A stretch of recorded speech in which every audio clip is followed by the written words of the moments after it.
part 2. So I'm going to do marigolds around these corners. Chamomile, lavender, and carnations is what I want there. And then this I have not made any kind of decision on, because I think I want to do peas crawling up there, and then do peas in these hanging baskets going up. I think that that's what my plan is. But I could end up doing like cucumbers below and peas up above, or vice versa. I don't know yet. That's why this bed is just me playing around. In this bed, I want florals and just flowers and pollinator stuff. This bed, I think every year I'm going to do kind of like this, because this is Serenity's flower bed, and it's simple, it's easy. It doesn't get a lot of light over here, and we can stand here and play and not get attacked by mosquitoes a lot, even though it is shaded over here, which is crazy. And then this bed, I'm still making decisions on. I think this will just be a wildflower bed too, to bring in the pollinators. Then these will be marigolds. This will be lilies. This will be asparagus. And my 2 mums, so that it brings the pollinators. And then the echinaceas. The sunflowers won't be here next year. I just put them there for filler when I don't have a plan. And then this was all going to stay looking like this to protect my trees. The corn is not going to be here. I'm going to move that to a different location. And it'll all flow down like that. This is for my pollinators. This is where I'm going to do strawberries, tomatoes, and maybe dill, parsley. Like maybe it'll be like a herb with a little bit of, with the strawberries and the tomatoes or something, because it's right in between 2 pollinating beds. Oh, and my thornless raspberries, I think I'll do. And just to, like, in between these 2 pollinators, and then this back row. Next year, I think I'm going to do sunflowers so that it breaks up the ground, because the ground is pretty compacted. And then I'll just, instead of having my sunflowers back there next year, I'll just do like my pumpkins, my watermelon, all of that kind of, my squash, my zucchini, everything will be back there.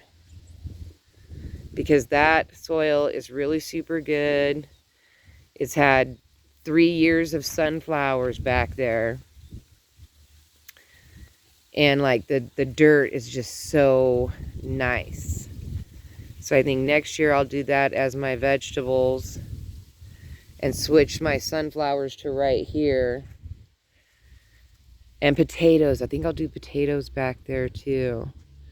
I'm going to pretty much pull most of the food out of the center part of the garden, except for my onions. The onions have a purpose. First of all, everybody loves green onions around here. Like literally, everybody loves green onions. And they smell so good. And I want this to have a reed effect. Like it's going with my beach theme. And then with I'm going to do the 4 o'clocks coming out of here, just a couple, so that it brings in the pollinators. And I'm going to continue to do the seeds with the green onions, because, you know, I like to share the seeds as well as the green onions. I won't have the squash, the zucchini, and the cucumbers in this bed. It'll all be green onions. This whole bed's going to be green onions. And then that bed that I have the marigolds in is supposed to be my tulip bed. But I'm struggling with the tulips, so I'm probably going to just look around for something different and see what I can come up with. And then that's supposed to be the way it is. I love it messy like that. The Eiffel Tower's supposed to go in this, but it's still really messy. I might end up doing, I want the Eiffel Tower in this bed. And then over here is a old music. It's a microphone stand that I'm also going to turn into, get a dollar store light for nighttime, garden light, and attach that. But I haven't decided which bed that one will go into. I'm not 100% sure. I don't want it in the same bed as the Eiffel Tower because I'd only want one light in each. I was thinking I wanted it in this bed because if I put it, when all this dies down, if I put it in the center back there at the right angle and then put this black thing, the light might reflect off of it and give it the illusion that it's a street light with the, or I don't know. I have to test it out and see where I'm going with it. I don't know. All right. I guess I've done my most recent tour. I know this is my makeshift bench. It's just a way to store my extra pieces of wood to keep my dog from packing off my pieces of driftwood, because we do fight over that. I got to pull a bunch of carrots out today, and I've been slowly whittling away at cutting these off because I'm getting the seeds from the carrots, and also sharing those with neighbors and stuff. Look how many blooms are on this pumpkin. It's crazy. I cut 2 pumpkins yesterday for my granddaughter. She's going to do, this is her first year, like, she's going to bake the pumpkin seeds and hollow out her pumpkins. So we'll see how well she does and if she likes to eat the pumpkin seeds or not. All right. Look how it's been smoky the last 2 days. See, look how, that's why I didn't do a video yesterday, because I kept sneezing. So I'm like, and it was warmer. It wasn't as windy. So I actually got a lot done. Look how much work I got done over here. Like, that's a lot of stuff. Like, compared to yesterday, there was like piles. See how I harvest all of the, I still have a few empty containers to harvest it. I let them dry out completely. And then I start figuring out who wants what. And so I still have a lot to harvest off of this. I got tired yesterday and didn't want to do anymore. See, I mean, I really got quite a bit done. These ones are almost, I just kind of wanted to leave a few of them because my dog likes to lay underneath them. They give such great shade. They're really great shade plants.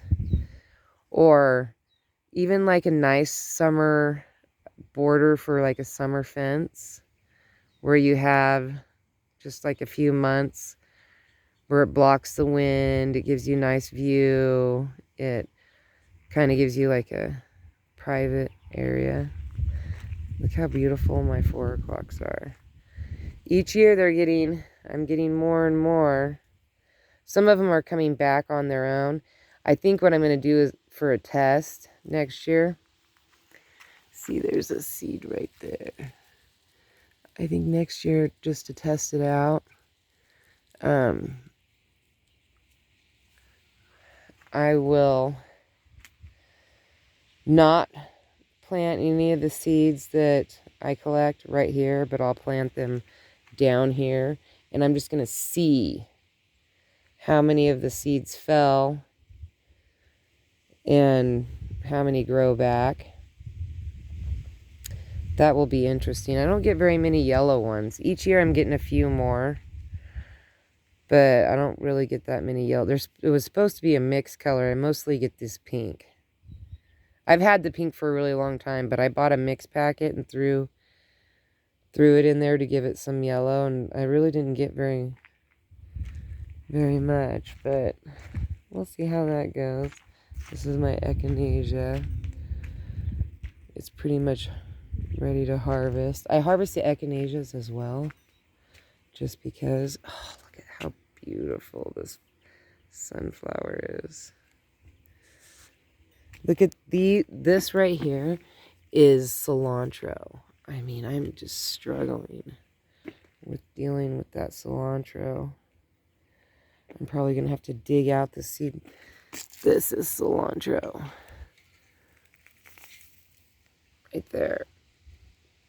And that's what it looks like when it blooms out. It was in a container, but it gets crazy. Oh, I love that sunflower right there.